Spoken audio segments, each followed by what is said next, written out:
नमस्कार, मैं हूं पूजा सिंह और आप देख रहे हैं हमारा उत्तराखंड का ये खास बुलेटिन। चलिए बुलेटिन की शुरुआत करेंगे आज की कुछ खास बड़ी खबरों के साथ। उत्तराखंड के मुख्यमंत्री पुष्कर सिंह धामी ने देहरादून में त्रिपुरा के छात्र एंजेल चकमा की मौत के मामले में उनके पिता तरुण प्रसाद चकमा से बात की। वहीं फोन पर बातचीत के दौरान उन्होंने कहा, ये एक दुखद घटना थी। इस घटना से सभी बहुत दुखी हैं। हम इस मामले के कड़ी कार्यवाही करेंगे और इस अपराध को करने वालों को गिरफ्तार कर लिया जाएगा।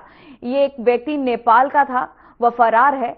हमने उसे पकड़ने के लिए इनाम की घोषणा की है और उसे पकड़ने के लिए एक टीम भेजी है। एक माता पिता के लिए इससे ज्यादा दर्दनाक क्या हो सकता है। हम ये सुनिश्चित करेंगे कि दोषियों को कड़ी से कड़ी सजा मिले। मैंने त्रिपुरा के मुख्यमंत्री माणिक साहा से भी बात की है।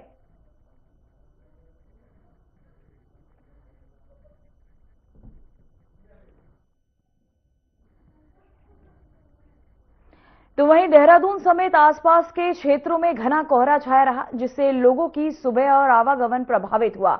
हरिद्वार, उधम सिंह नगर और नैनीताल में भी कोहरे के कारण दृश्यता काफी कम रही, जबकि पौड़ी जिले में भी घना कोहरा देखा गया। मौसम विभाग ने मैदानी क्षेत्रों में कोहरे को लेकर येलो अलर्ट जारी किया है। इसके अलावा ठंड और पाले ने लोगों के लिए परेशानियां बढ़ा दी। अधिकारियों ने वाहन चालकों और राहगीरों को सावधानीपूर्वक चलने की सलाह दी है ताकि हादसों से बचा जा सके।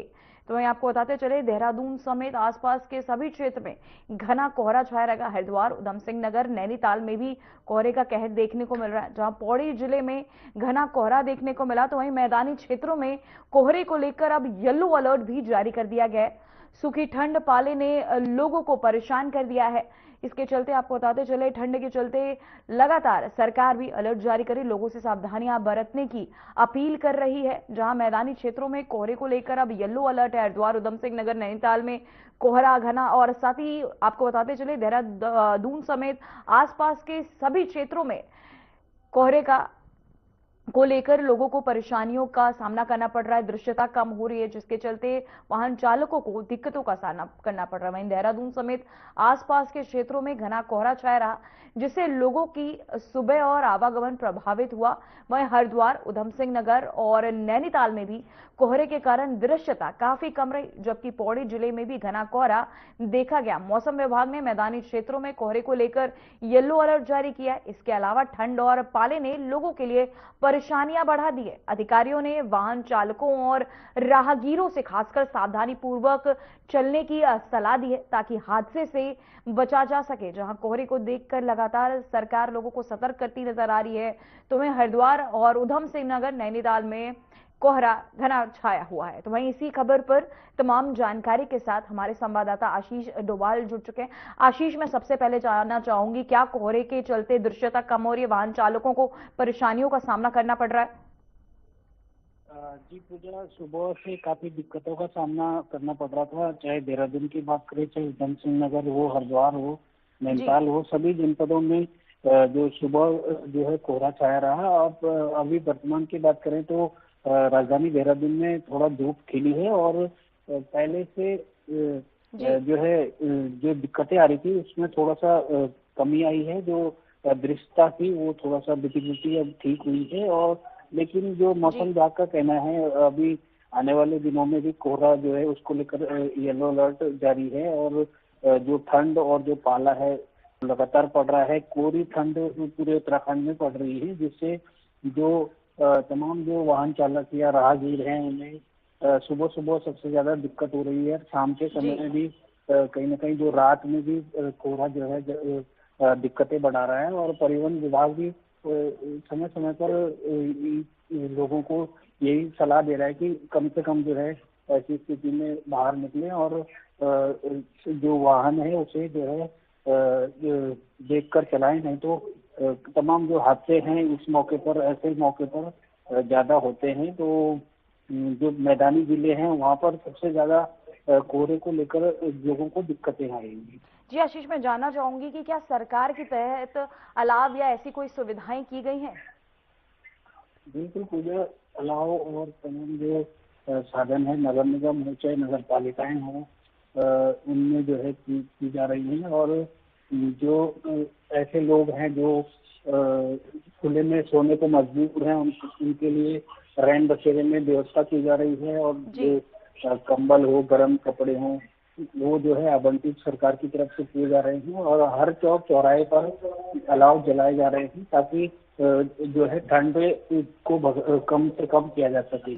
जी आशीष, मैं जानना चाहूँ कि आने वाले 24 घंटे में मौसम को लेकर और कोई अपडेट सामने आए हैं? बिल्कुल भैया, अभी मौसम विभाग ने अलर्ट जारी किया है, येलो अलर्ट जारी किया है कि पाला लगातार पड़ता रहेगा, और कोहरे को लेकर भी येलो अलर्ट जारी है जी। और जो बारिश नहीं होने से सूखी ठंड पड़ रही है, लोगों को ऐसे में तमाम बीमारियों से भी जूझना पड़ रहा है। जी आशीष, क्या कोहरे के कारण रेल या बस सेवाओं पर भी कोई असर पड़ रहा है, या देहरादून एयरपोर्ट की उड़ानों को लेकर भी आवाजाही सामान्य है, या इनमें भी देरी हो रही है? बिल्कुल संभवतः बिल्कुल स्वाभाविक है, और ऐसी दिक्कतें आ रही हैं, और जो रेलगाड़ियां हैं वो भी अपने समय से थोड़ी देर में पहुंच रही हैं, और अब कहीं न कहीं जो उड़ानें हैं या फिर जो बसें हैं वो भी समय पर अपने गंतव्य तक नहीं पहुंच पा रही हैं, और नए साल के प्रथम सप्ताह तक ही ऐसे ही मौसम बने रहने की संभावना मौसमदार में बन सकती है। जी आशीष, मैं जानना चाहूंगी क्या सुबह के समय सबसे ज्यादा जो इलाका प्रभावित है वो कौन से है?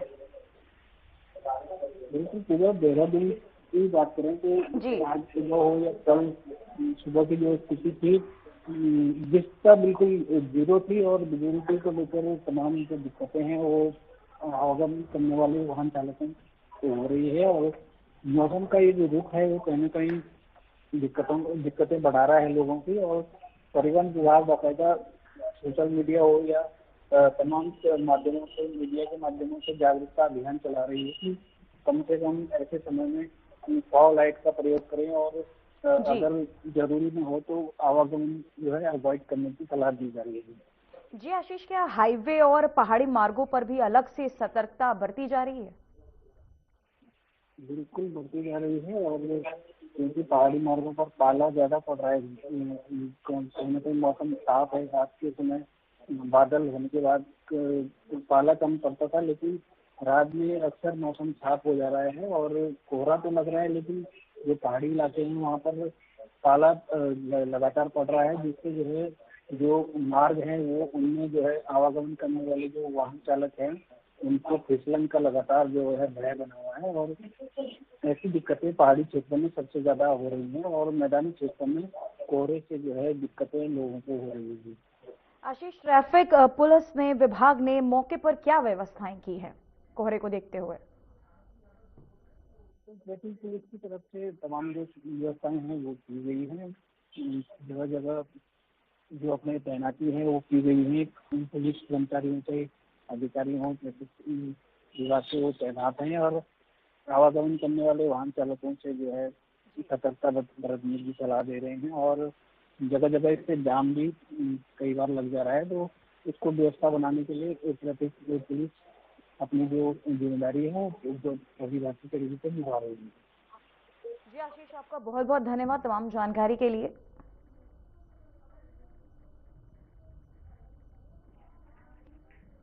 तो वहीं राज्यसभा सांसद एवं प्रदेश अध्यक्ष महेंद्र भट्ट ने कमेटी दूर के दौरान मित्र सांसदों के साथ प्रधानमंत्री नरेंद्र मोदी के मन की बात कार्यक्रम में 119वीं संस्करण को सुना, और उन्होंने उन कार्यक्रम में उठाए गए सामाजिक और विकासात्मक मुद्दों की सराहना भी की। उन्होंने कहा कि इस तरह के संवाद जन जन तक सकारात्मक संदेश और सरकार की योजनाओं को पहुंचाने में मदद करते हैं।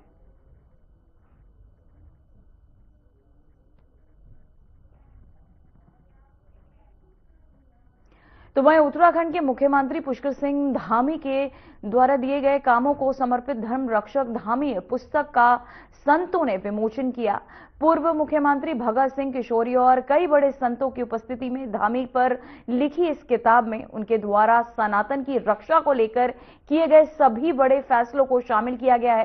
किताब में लैंड जिहाद, यूसीसी, मजार जिहाद, गंगा कॉरिडोर सहित कुल 26 बड़े निर्णयों का जिक्र किया गया। अखिल भारतीय अखाड़ा परिषद अध्यक्ष श्री महंत रविंद्र पुरी ने कहा कि धामी जी के कामों को लेकर लिखी ये पुस्तक न केवल सनातन के रक्षक के तौर पर उन्हें स्थापित करती है, अपितु आज उन्हें संतों ने धर्म रक्षक धामी नया नाम भी दे दिया। रुपेंद्र प्रकाश ने कहा कि आज के उत्तराखंड में धामी द्वारा किए गए सनातन के कामों उन्हें संतों के ने आशीर्वाद और सुधाव, आपको बताते चले साधुवाद भी दिया है।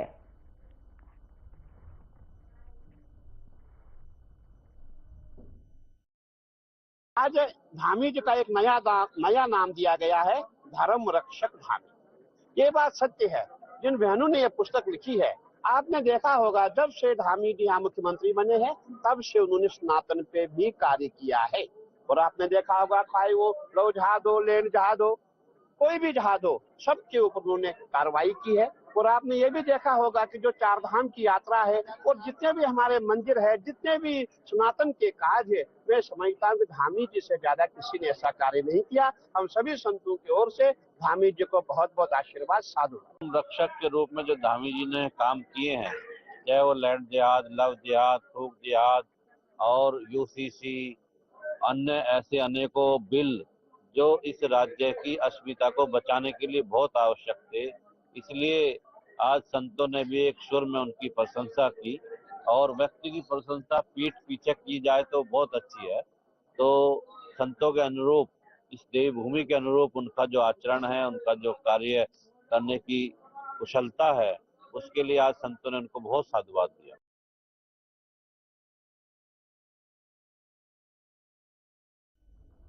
तो वहीं उत्तराखंड की राजनीति में महत्वपूर्ण भूमिका निभा चुकी बसपा फिलहाल हाशिए पर है। हालांकि बसपा एक बार फिर प्रदेश में संगठन को धार दे रही है। आगामी विधानसभा चुनाव को देखते हुए पार्टी ने संगठन में बड़े फेरबदल किए हैं। इतना ही नहीं, बसपा नेता 2027 में अपने दम पर सरकार बनाने तक का दावा कर रहे हैं। हरिद्वार में स्थित बसपा के प्रदेश कार्यालय पर एक बार फिर चहल पहल देखने लगी है। वहीं विधानसभा चुनाव को 1.25 साल का समय बचा है, तो पार्टी ने संगठन में न सिर्फ फेरबदल किया बल्कि पार्टी विरोधी काम करने वाले पूर्व प्रदेश अध्यक्ष को भी बाहर का रास्ता दिखा दिया। वहीं बसपा में मौजूदा समय में 4 प्रदेश प्रभारी और 1 प्रदेश अध्यक्ष, वहीं पार्टी के नेता बूथ स्तर तक पार्टी को मजबूत कर चुनाव में उतरने की बात कर रहे हैं।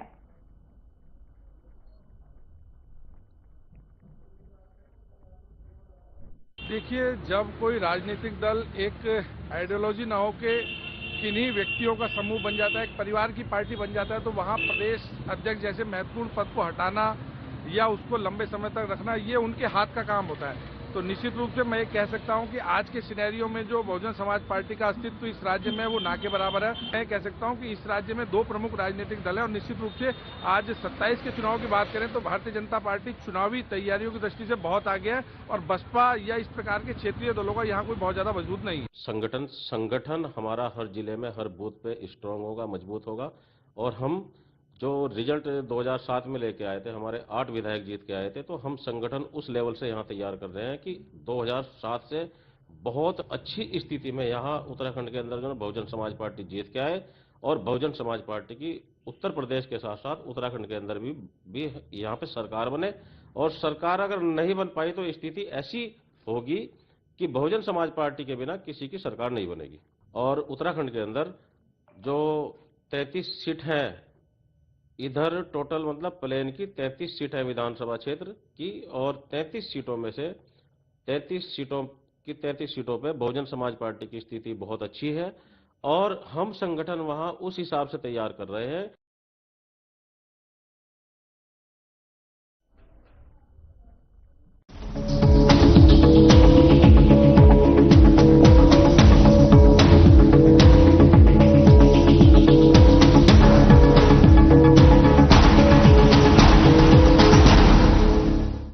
क्या आप जिम जाते हैं, कसरत करते हैं, फिर भी आपकी सेहत नहीं बनती?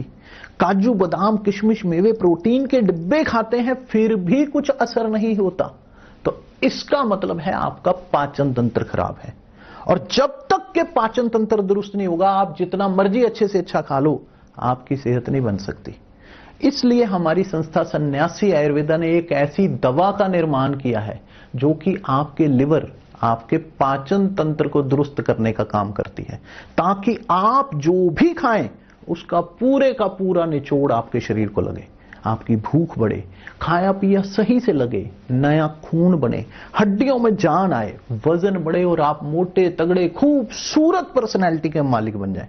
सिर्फ 655 रुपए की पूरे 1 महीने की दवा होती है और आप इसे घर बैठे 011-45454545 पर फोन करके दवा मंगवा सकते हैं।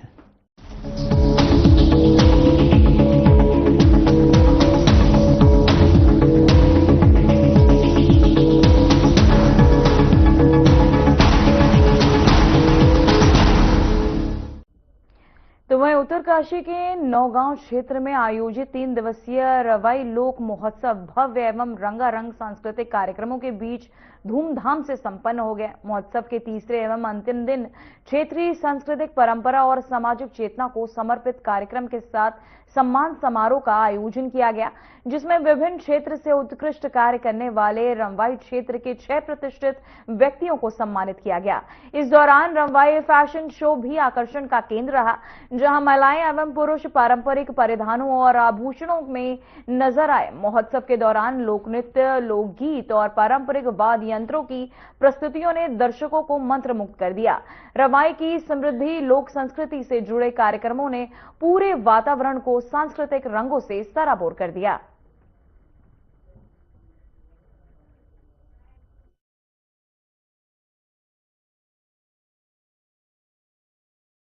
रवाई लोक महोत्सव 3 दिवसीय कार्यक्रम बहुत अच्छा रहा। सभी लोग आए हैं। विकासनगर के विधायक माननीय मुन्ना सिंह चौहान जी, हमारे बरोला के विधायक माननीय योगेश्वर दुर्गेश्वर लाल जी, सब लोग आए हैं।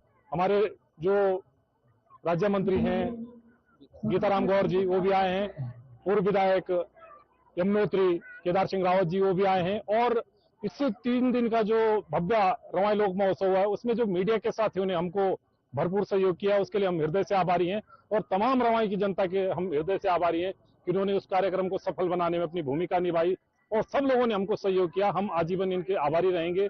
पहले तो मैं रवाई आयोजन लोग धन्यवाद देता हूँ। और मैं मेरा प्रयास रह गया 37 साल में एक संस्थान में, और मैं अंदर छोटी छोटी मुद्दे उठाकर उजागर करने का प्रयास करता हूँ। और अभी मेरी 60 साल उम्र हो गई है और अभी मेरी कोशिश जारी है। मुझे एक्चुअली बहुत अच्छा लग रहा है। और जैसे देश और विदेशों में बहुत सारे अवार्ड्स मिले आज तक, पिछले 25 सालों में कला के क्षेत्र में काम कर रहा हूँ, लेकिन जब अपने क्षेत्र में कोई सम्मान मिलता है, इससे बड़ी उपलब्धि कुछ नहीं है। तो मेरे लिए मुझे लगता है जो भी सम्मान है अभी तक जो भी मिले हैं, ये सम्मान जो है मेरे लिए सर्वोपरि है। और मुझे रियली अत्यंत खुशी हो रही है कि रवाई कला महोत्सव ने मुझे इस सम्मान से सम्मानित किया। मेरे लिए बड़े गर्व की बात है।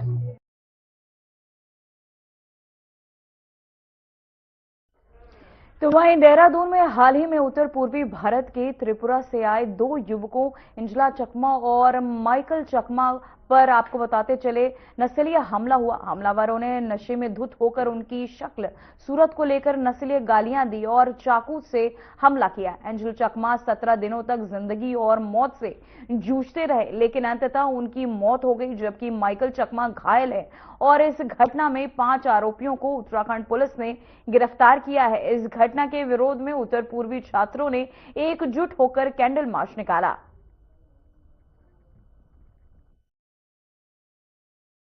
आज हमने एक कैंडल मार्च निकाला तो मतलब हमारे दोस्त को जस्टिस मिले बोल के हमने कैंडल मार्च सुद्दवाला सैलमैन फार्म से स्टार्ट किया।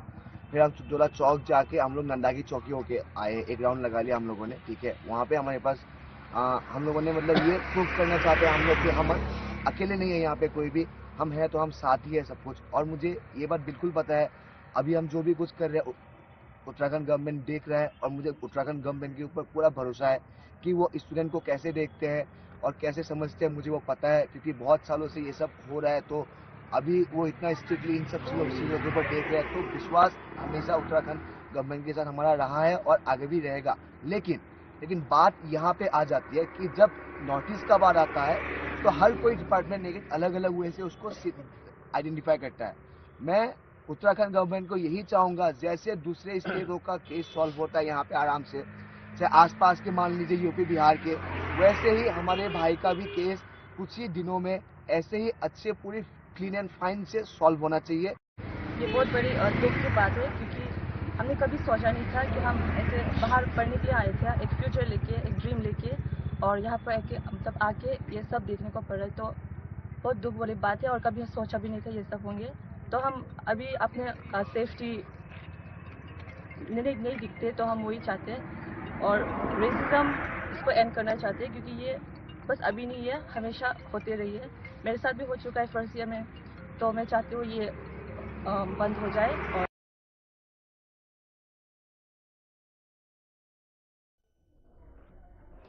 तो वहीं रुड़की के पिरान कलियर में आशिके साबिर क्लब आपको बताते चले जगराव की और दरगाह साहिब पार्क में 60 फीट और दरगाह इमाम साहेब में 40 फीट लंबी 80,000 से बनी नाटों की चादरें चढ़ाई गई। बता दें कि पिरान कलियर में 18 वर्षों से लगातार आशिके साहिब क्लब जगराव की ओर से 4 दिवसीय निःशुल्क लंगर चलाया जाता है। इस दौरान विकी प्रधान ने बताया कि ये जत्था 150 लोगों का कलियर पहुंचाता है।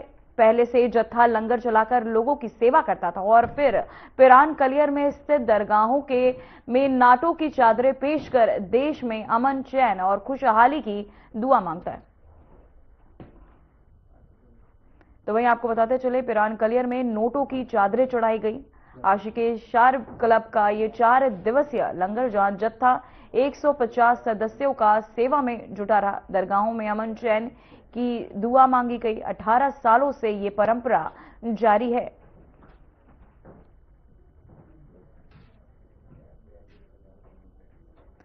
तो वहीं रुड़की के उप जिला चिकित्सालय में तैनात डॉक्टर आभास सिंह को विजिलेंस टीम ने 20,000 रुपए की रिश्वत लेते रंगे हाथों गिरफ्तार किया। आरोपी ने सप्लीमेंट्री मेडिकल लीगल रिपोर्ट बनाने के नाम पर 30,000 की मांग की थी। विजिलेंस टीम ने सरकारी आवास पर ट्रैप लगाकर रात भर पूछताछ की और आरोपी के घर से महत्वपूर्ण दस्तावेज बरामद किए। आरोपी बनारस का निवासी बताया जा रहा है। वहीं मामले में अस्पताल के कुछ कर्मचारियों की भूमिका भी जांच के दौरान सामने आई है। वहीं हरिद्वार में विजिलेंस का भ्रष्टाचार विरोधी अभियान तेज है और आगे की गिरफ्तारी की संभावना जताई जा रही है।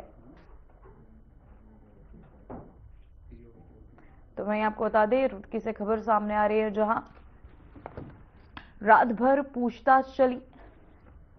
भ्रष्टाचार आरोपियों पर को लेकर यह अभियान जो है तेज नजर आ रहा है। रुड़की में डॉक्टर रिश्वत लेते गिरफ्तार कर दिए गए हैं। तो वहीं आपको बता दें इस दौरान कई गिरफ्तारियां भी की गई। रुड़की के उप जिला चिकित्सालय में तैनात डॉक्टर आभास सिंह को विजिलेंस टीम ने 20,000 रुपए की रिश्वत लेते रंगे हाथों गिरफ्तार किया। आरोपी ने सप्लीमेंट्री मेडिकल लीगल रिपोर्ट बनाने के नाम पर 30,000 की मांग की थी। विजिलेंस टीम ने सरकारी आवास में ट्रैप लगाकर रात भर पूछताछ की। आरोपी के घर से महत्वपूर्ण दस्तावेज बरामद किए गए। आरोपी बनारस का निवासी बताया जा रहा है। मामले में अस्पताल के कुछ कर्मचारियों की भूमिका भी जांच के घेरे में है। हरिद्वार में विजिलेंस का भ्रष्टाचार विरोधी अभियान तेज है और आगे की गिरफ्तारी की संभावना भी जताई जा रही है। जहां रुड़की में डॉक्टर रिश्वत लेते गिरफ्तार किए गए डॉक्टर आभास सिंह पर यह कार्यवाही हुई है। वहीं 20,000 रिश्वत लेते रंगे हाथों जो है विजिलेंस टीम ने उन्हें गिरफ्तार किया। ट्रैप और रात भर पूछताछ में दस्तावेज भी बरामद किए गए।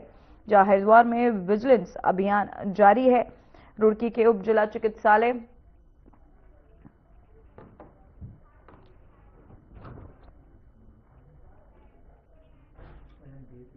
चलिए आपको सीधे लिए चलते हैं चमोली, जहां सीएम पुष्कर सिंह धामी ने किसान दिवस कार्यक्रम में शिरकत की। साथ साथ माननीय केंद्रीय मंत्री जी द्वारा स्टॉल पर उपस्थित एंटरप्रेन्योर और कृषकों से संवाद भी स्थापित किया जा रहा है।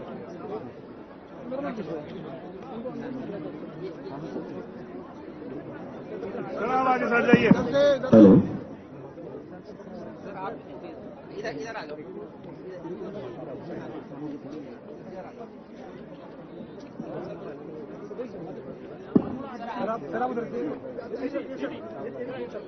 सर थोड़ा उद्यान विभाग में इस समय प्रधानमंत्री सूक्ष्म खाद्य उद्यम उन्नयन योजना अंतर्गत विकास खंड जोशीमठ एक ग्राम सभा पुलना गुदास से आलू चिप्स उत्पादन इकाई का भी प्रदर्शन किया गया है।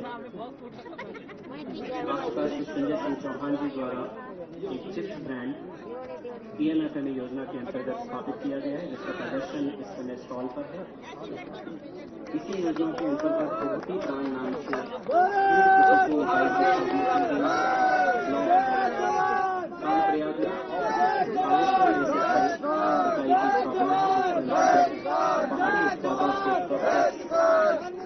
जैसे तिल्ला का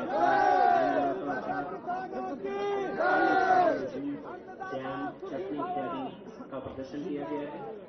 मैं समस्त कृषक गणों से निवेदन करता हूँ कि अपने स्थान पर बने रहें। अति शीघ्र माननीय केंद्रीय मंत्री जी का आगमन मंच पर होगा और वो आपको संबोधित करेंगे, जिसके लिए हम लंबे समय से इंतजार कर रहे हैं।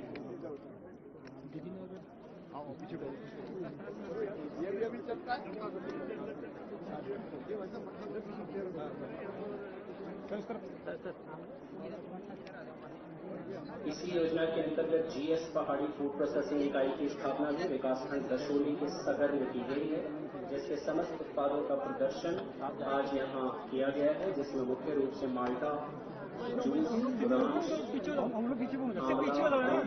का जूस बनाया गया है, जो आपके समक्ष विक्रय और प्रदर्शनी के लिए रखा गया है। जनपद में जनपद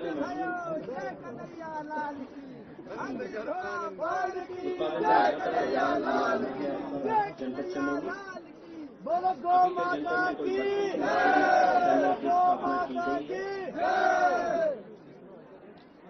मशरूम टनल से लाभान्वित कृषक इस समय 2 से 3 लाख तक प्रति वर्ष की आय भी अर्न कर रहे हैं और इसका व्यावसायिक उत्पादन इस समय राज्य के विभिन्न बाजारों में पहुंच रहा है।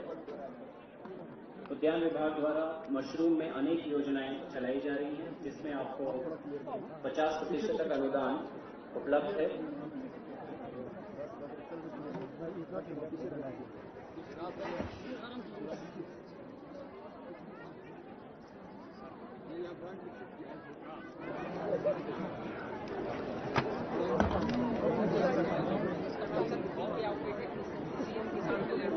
इसी बीच माननीय केंद्रीय मंत्री जी एवं अन्य जनप्रतिनिधिगण स्टॉल्स। फिलहाल उत्तराखंड की खबरों में इतना ही। मुझे दीजिए इजाजत। नमस्कार।